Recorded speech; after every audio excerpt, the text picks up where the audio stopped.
So we're going to draw the skeletal formula, also called the bond line formula for butane, and that's C₄H₁₀. So butane, that's an alkane.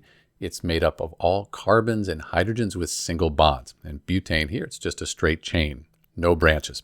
If you need more help with organic chemistry, jump over to my website, breslin.org, where you'll find guides and more practice.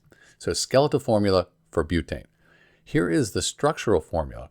And you can see we have all single bonds. And note, carbon's bonded to 4 things. 1, 2, 3, all of this is 4.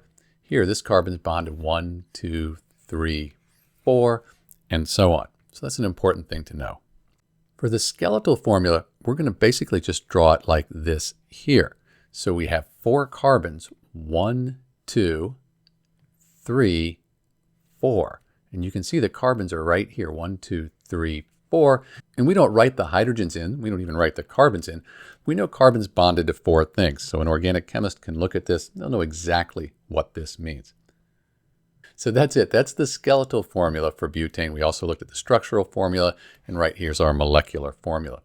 Note this is kind of nice here with the skeletal formula. It does show you the molecular geometry here of the molecule, much better than the structural formula. Although this does show you the atoms and how they're connected, which we don't quite get here with the molecular formula. This is Dr. B. Thanks for watching.